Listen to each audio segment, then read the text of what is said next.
Now at 10 and streaming on CrossroadsToday.com, the man accused of killing an Edna cheerleader appeared in court. Key evidence decisions ahead. Plus, police are looking for suspects after someone dumps a sick cat behind a local restaurant. And the Texas redistricting standoff could be nearing its end. What Democrats' return could mean for political maps. Things are getting interesting in the tropics because very close to us, right about here off the coast of Brownsville, there's an easterly wave drifting toward us. It looks like it will be Invest Area 98L, and that was going to be bringing us some heavy rain over the next couple of days. We'll talk about that coming up in a moment. And Victoria East Titans look to open the season strong versus Georgetown in 2 weeks. It's going to be the full preseason preview later on. You're watching 25 News Now at 10. Good evening and thank you for joining us. I'm Shauna Curry. Don Brubaker is on assignment.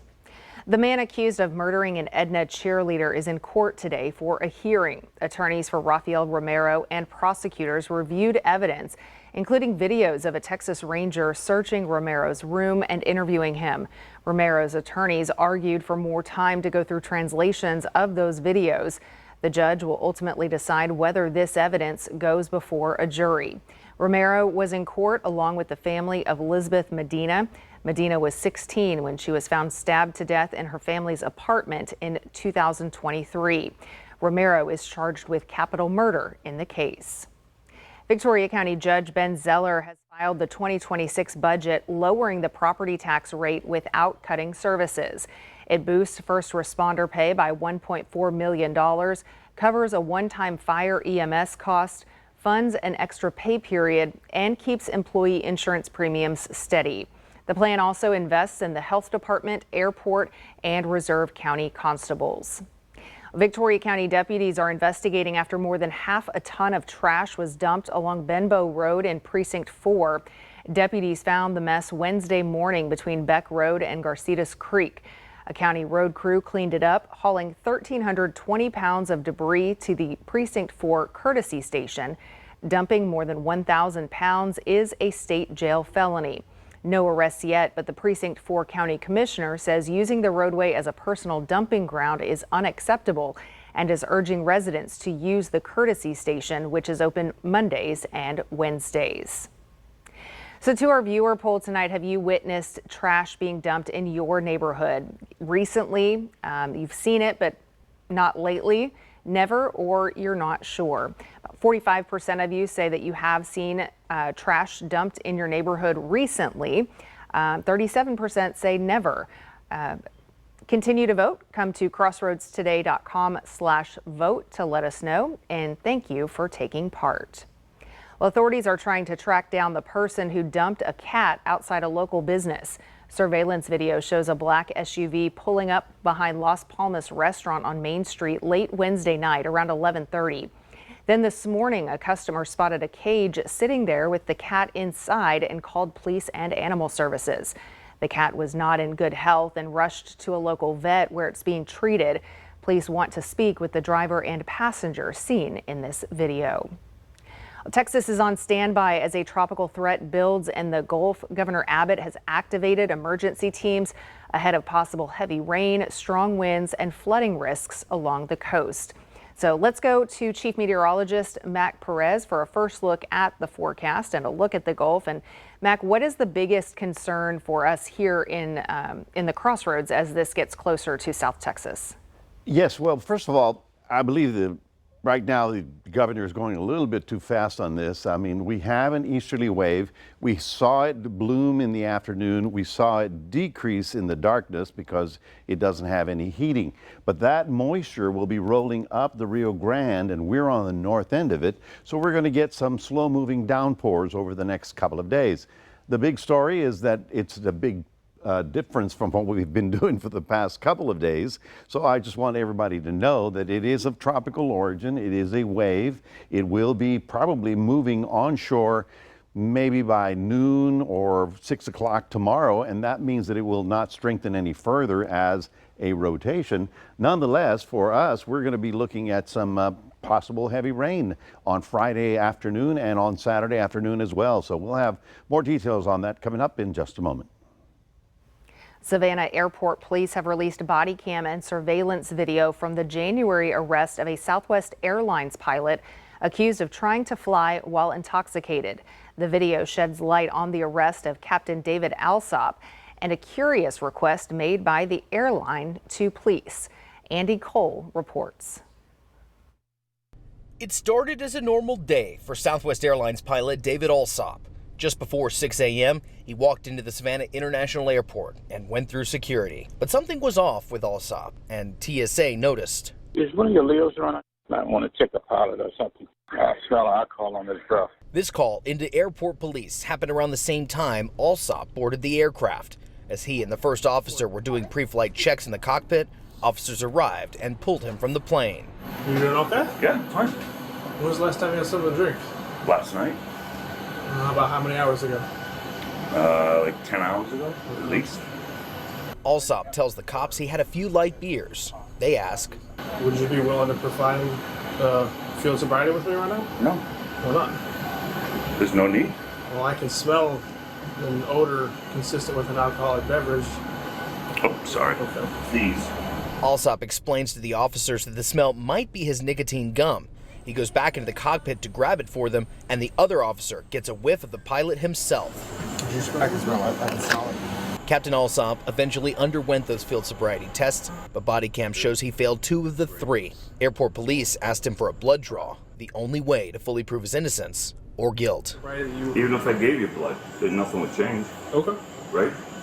That is your willful choice that you were willing to make. With that, the officers had no other choice but to escort him out of the airport. It'd be the last time Alsop would leave with his wings. But it wasn't over. I was told that we are supposed to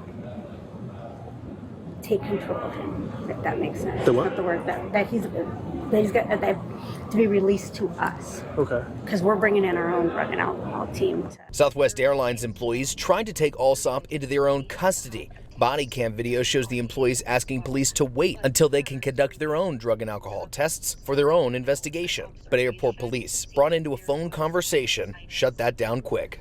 No, man, we can't. We have to do our job by the state of Georgia first. A bill protecting sex trafficking victims from some criminal charges has passed the Senate. To read the full Texas Tribune article, visit our website, crossroadstoday.com. The redistricting showdown in Texas could be wrapping up. Today, House Democrats signaled they are ready to head back to Austin, ending their standoff and clearing the way for Republicans to pass new congressional maps backed by President Trump. Democrats say they will return if the current special session ends, which could happen tomorrow.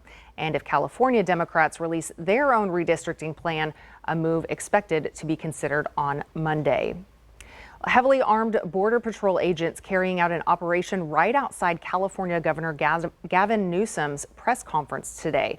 Democrats calling the stunt politically motivated.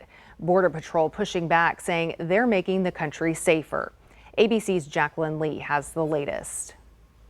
Tension in downtown Los Angeles. A large group of heavily armed federal agents gathered outside California Governor Gavin Newsom's press conference today, conducting immigration raids. Today, Customs and Border Protection is conducting roving patrol duties here, as you can see, in downtown Los Angeles. This is a location that we have conducted these roving patrol duties for the past 2 months.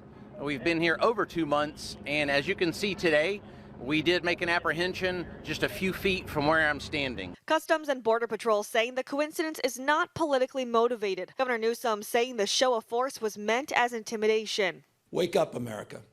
This is a serious moment. Wake up to what's going on.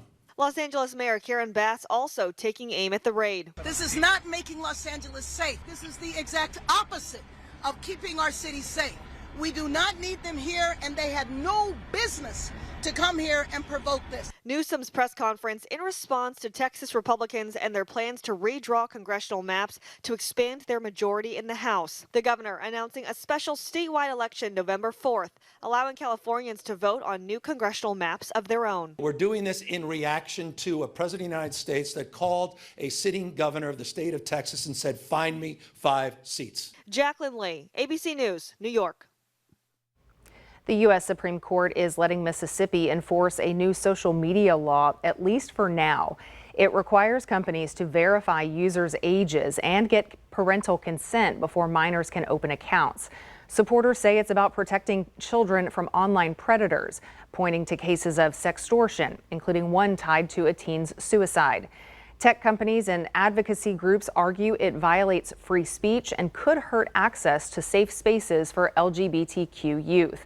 The court gave no explanation, but Justice Brett Kavanaugh called the law likely unconstitutional. Remember, we are streaming your news, weather, and sports 24/7 on crossroadstoday.com.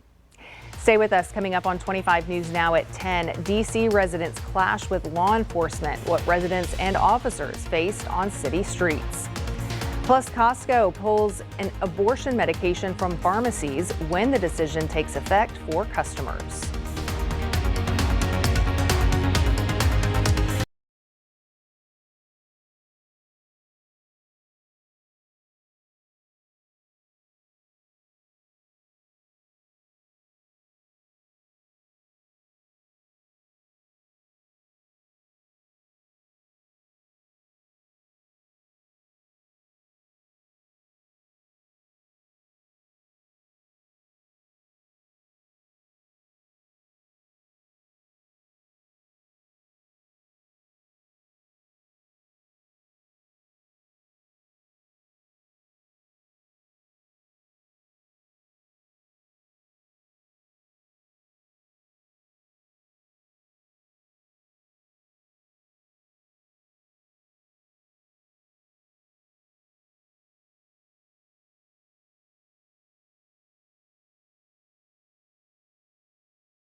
Is growing in the nation's capital as more National Guard troops appear in Washington, D.C. It's part of President Trump's crackdown on crime, which he says is out of control. A traffic checkpoint was set up in a popular part of the city while outraged residents held a protest. Brian Todd reports.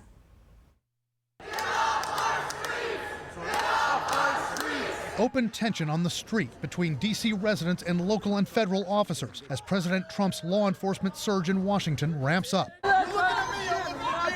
What is your badge? How's that work? For what part of the government do you work for? Metropolitan D.C. police and federal agents, some wearing masks, set up a checkpoint in an area popular for bars and restaurants, stopping motorists, handcuffing and detaining at least one that we saw as furious local residents screamed at the officers.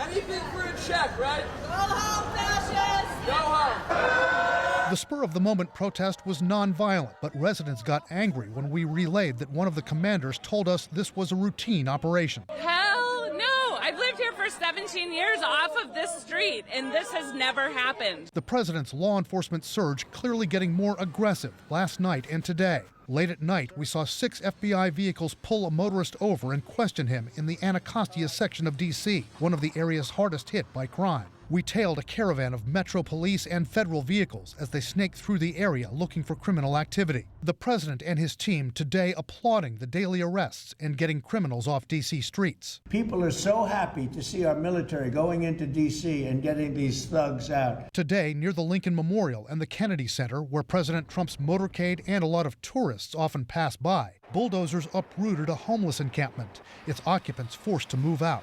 And the idea that he's targeting us and persecuting us feels wrong to me. The president said he wants to move the homeless out of the city and give them places to stay far away from the Capitol. One homeless person we spoke to doesn't hate the idea. It'd be a place to live, for one.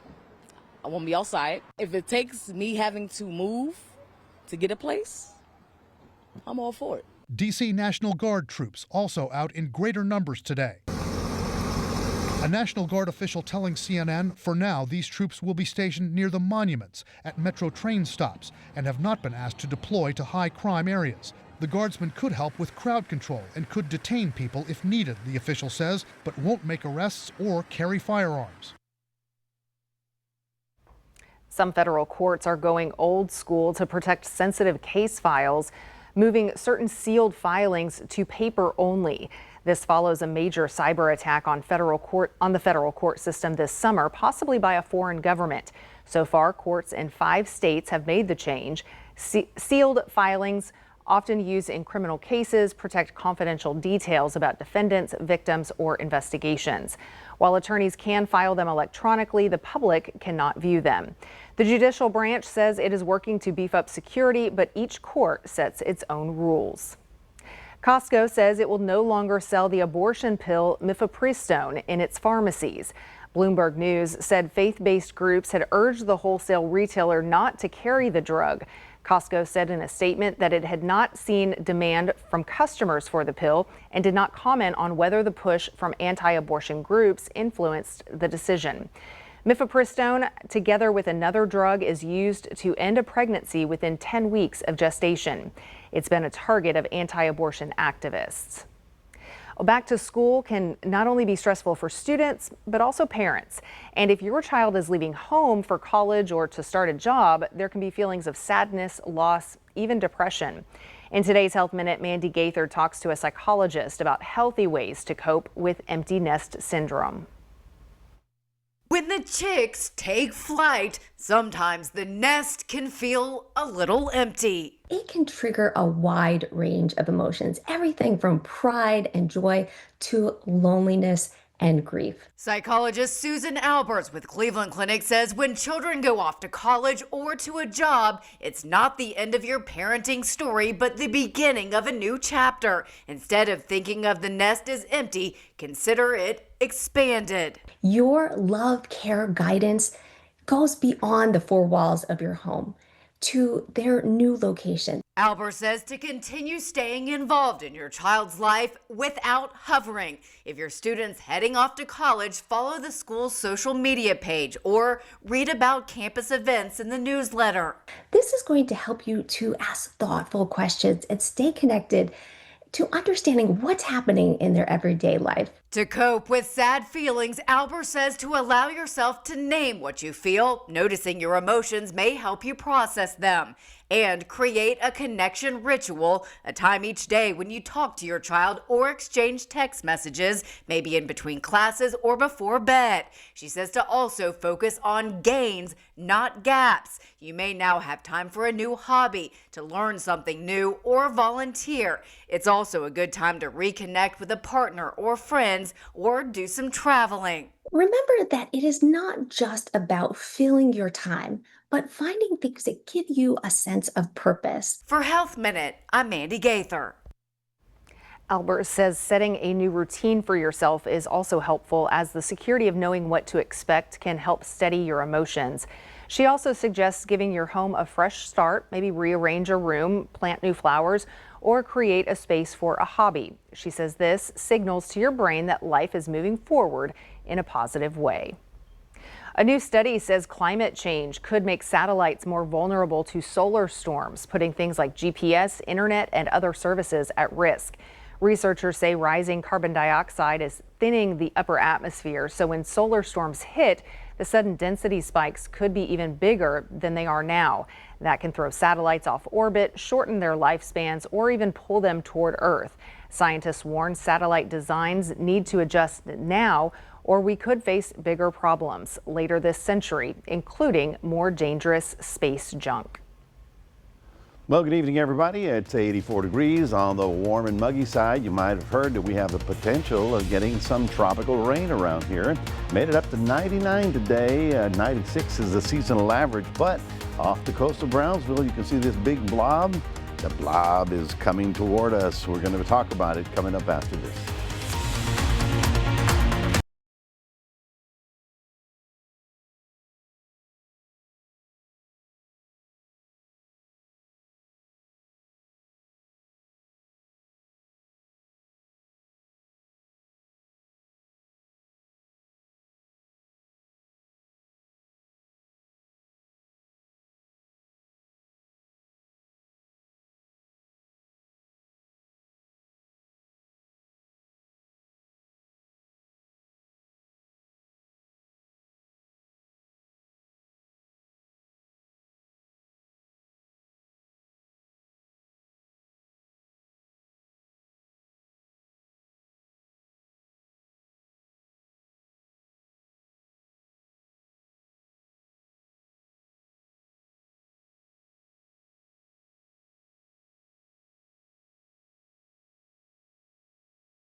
Well, good evening, everybody. Yes, it's true. We have some tropical rain headed in our direction. If you haven't heard about it, I don't want you to get nervous about this.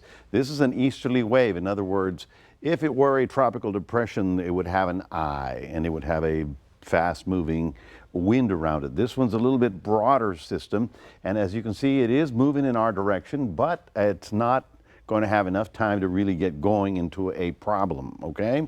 So let's take a closer look at it, because you can see the moisture is already off the Texas coast. Now, in the afternoon today, it really blossomed because of the heating. But once the heating goes down, all the rain activity sort of decreased. But by tomorrow, maybe even as early as noontime, it'll start raining down in Brownsville. And then by late afternoon, that moisture is going to start spinning up into our area. The path of it takes it right over the Rio Grande Valley. So that'll be good if they get the rainfall. Let me show you what we're talking about. Now, here's the system. Here's the number. It's called Invest 98L. But it's only got winds right now at 30 miles an hour. And it's not a tight center, so it's a broad area. That broad area will drift right up along the Rio Grande, right about there. We are on the strong side, so we're going to get showers basically coming up from the valley through Corpus Christi and then on up into our area. And then we'll be in a rather unstable atmosphere, so that activity will likely regenerate again on Saturday. So we've got a chance of it strengthening just a little bit before it comes ashore, but you can see the path basically takes it up into the Rio Grande, and of course that's good because they need the rainfall there. We don't need the storm, we just need the rain. You know, we'll take whatever we can get.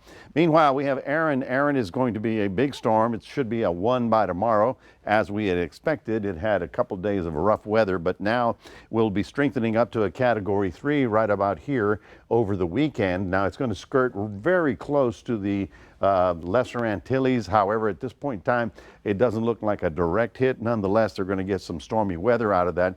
And then when it gets up here, it's going to take a pretty sharp turn and probably not hit the mainland. I'm pretty confident that it's not going to hit the mainland, although they may get some heavy surf and some rain out of it, but no direct impact. This is what happened today with the Hurricane Hunter. Just wanted to show you. They fly out of Mobile, Alabama. They flew into it, and they do this crisscrossing, and they're taking meter measurement of all the winds. They're basically looking for that circulation. And then, of course, once they finish, they go back home. And with that information, we now know which way the winds are blowing. So that's very helpful. And hurricane hunters hopefully will be with us for a long time, because that information is critical to the storms. Now, tomorrow, we're looking for thunder showers to pop during the afternoon, slow-moving tropical downpours. This is not a tropical storm by any stretch of the imagination, but you will see some spots of heavy rain, inland areas as well, getting up to about 92 because of the cloud cover. Most of this activity on Friday and Saturday will occur in the afternoon hours. So there'll be a break, I believe, in the morning hours. And as you can see, I put an alert day because it's going to be very different from what we've done for the past few days. And that is all for Friday. That's your 7-day forecast, reminding everybody we do have a QR code. Love for you to scan that. Put Crossroads Today on your phone. We'll toss it over to, are there any football games this weekend?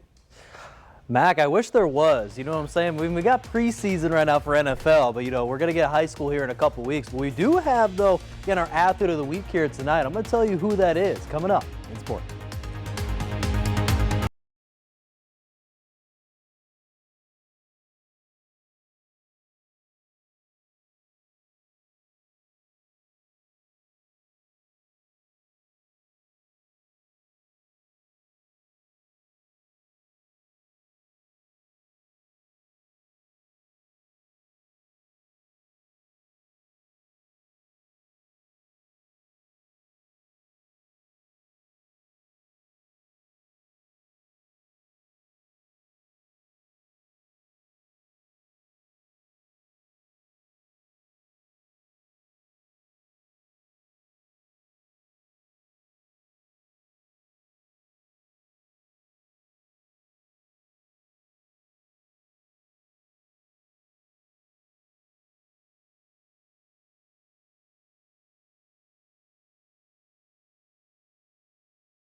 volleyball season starting this past Tuesday, it's more fitting to give our Athlete of the Week to Victoria East volleyball star Haley Christensen. Here's more for our Athlete of the Week.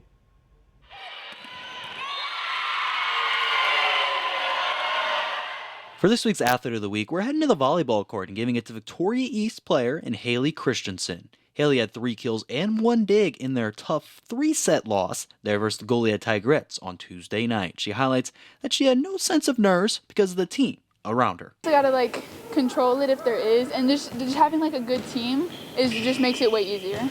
Haley's love for volleyball didn't start by any accident. She convinced herself to try out one time with volleyball, and ever since then, she's enjoyed it. Happened on a random day. I just tried out, and then I started to play, and I started to really like it. And the people, the culture of it is just really good. With embracing the culture set with volleyball, she kept that going at East, where she played under head coach Shelby Spradley all her 3 years. She describes how Spradley has been as a coach for her. And so I would say it's pretty good. She's a good coach. She's tough when she needs to be, but then whenever it's hard times, she's there for you. Knowing she'll be prepared for some tough coaching from Coach Spradley, Haley hopes that aspect and more team bonding as a team will help with the success this season. Win a lot of games and just get to know each other. I think of volleyball as a big thing about bonds. You make good bonds, you play good. Haley and East hope to get some big time wins in the TexFest tournament held in Wimberley this weekend. We'll see if they can get the job done, and congrats to Haley Christensen for being this week's Athlete of the Week. All right, now Haley and the Titans did actually have first-round action there in the TexFest tournament out there at Wimberley. They did go 2-2 today, and we had Lily Rather and Jade McIntosh lead the way on the offensive side, having 10 kills there in those 4 games that they had there, especially against Hardin there as well. Also, shout out to Victoria West Volleyball. They went 3-0 today out there in the Columbus tournament, so they're going to be back in action again the next couple days out there for the Columbus tournament. And Goliad out there in Pearland for the tournament as well with 2-1 today. We'll have the next 2 days on Friday and Saturday there as well. Now over to again our CFL previews now with Victoria East, where under first-year head coach John Ford, they went 3-7 overall. Had a lot of games decided just by 7 points or less, and the Titans will not be without 2 of their top quarterbacks this year in Kason Coley and Carlin Helms. So the new man in charge still is an open competition right now, according to Coach Ford, but looking like it could be St. Joseph Flyers transfer running back in Dedrick Callis. So a little bit of changes on offense, but in the defense, they still have Noah Shepard, who last year tore his meniscus and ACL, so they're looking to kind of see if he can get back on the field this year. So earlier this morning, though, I got a word from their Callis and also Noah Shepard there, the linebacker, about how they feel about going into this season for East. Here, especially with the coaching staff and everyone new that we bring in, it's just a real big family, and I hope we can really make something special happen with how much hard work we put into this in the off season and the summer. You know, I was here even though I've been injured, and I just love being a part of this program. And more talkative and open towards the teams and the coaches. Enthusiasm and very strong, powerful. You can see Callis didn't have really much to say there at the quarterback spot, but when he does get on the field, he'll make a lot of plays there for East to keep an eye out. So if he does get that spot, keep an eye on him for sure there in the running game as well. So their season's going to start there in a matter of just 2 weeks there versus Georgetown. It'll be at Memorial Stadium. It'll start on August 29th, and that's going to do it here in sports. Shauna, back to you. Well, stay with us. Coming up on 25 News now at 10, we'll take a last look at your weather. Plus, a horse gets lifted out of a pit. What firefighters did to get it back on solid ground.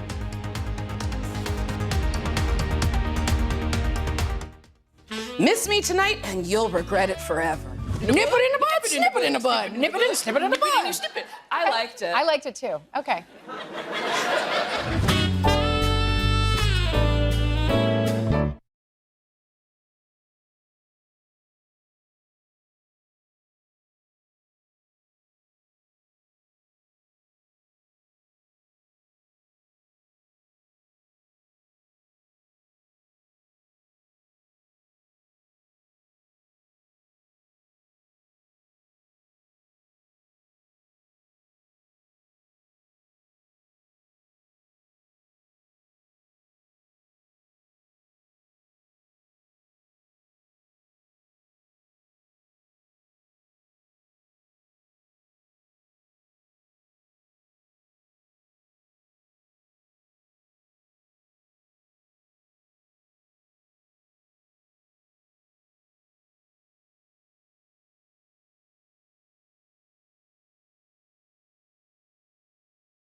In Maryland this morning, a four-legged resident found itself in a tight spot. Firefighters were called after a horse took an unexpected trip into a pit. Baltimore and Howard County crews teamed up using teamwork and a crane to pull off the rescue. Officials say the horse stepped on a wooden plank that gave way, dropping it 8 to 10 feet below. The animal was sedated, safely lifted out, and checked by a vet who gave it a clean bill of health. Wow. Safe to say this horse's day is back on solid ground. Yeah. Well, a small North Texas bakery is getting big attention after a viral TikTok video. Pan Pan Bakery, a Mexican and Japanese fusion cafe, has lines out the door after the owner, Laura Molinar, posted a TikTok that has now topped 16 million views. Wow. Customers are coming from all over to try treats like Horacha Matcha and meet the young owner. Molinar says business has surged from making just one batch of dough every 2 weeks to 6 or 7 a day. Wow. And she's already thinking about expanding. I mean, so I'm gonna have to go check out that TikTok and find out what it is about it that made it go viral. I guess it was what? It was a Mexican-Japanese fusion? Mm-hmm. Well, that's going to be interesting. Yeah. But that's unique too, you know, you're having two different things with cultures. That's probably why it's getting that recognition. Social media, it's amazing how many people are on there. Sure is. Well, anyway, folks, we've got some tropical moisture rolling in as soon as tomorrow. I believe you'll see the thunder showers down Kingsville and Corpus Christi and Refugio, then move it into the crossroads by afternoon. I think most of the activity will be popping with the heating in the afternoon. You may see some slow-moving downpours, so we've got alert days for both Friday and Saturday, so do watch out for that activity. It'll be nice to get some rain. Will it break the temperature? Maybe for a little bit. All right, so the kids may need to take an umbrella with them for the afternoon. Home. For the afternoon hours, or they could walk in the rain. That'd be fun. Yeah, they could do that too. So.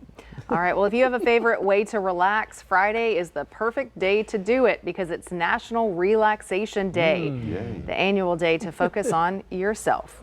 Whether it's work, family, or other commitments that keep lives busy, taking an extended breather can be a significant way to reduce stress. Many of us have a favorite activity to de-stress, but this day might be the chance to try something new. It turns out National Relaxation Day was not the brainchild of an adult, but someone much younger. The idea for the day is credited to fourth grader Sean Moeller in 1985. Youngster told an interviewer that people should not do anything of real value for just one day. Great idea. I like that advice. Have a great night.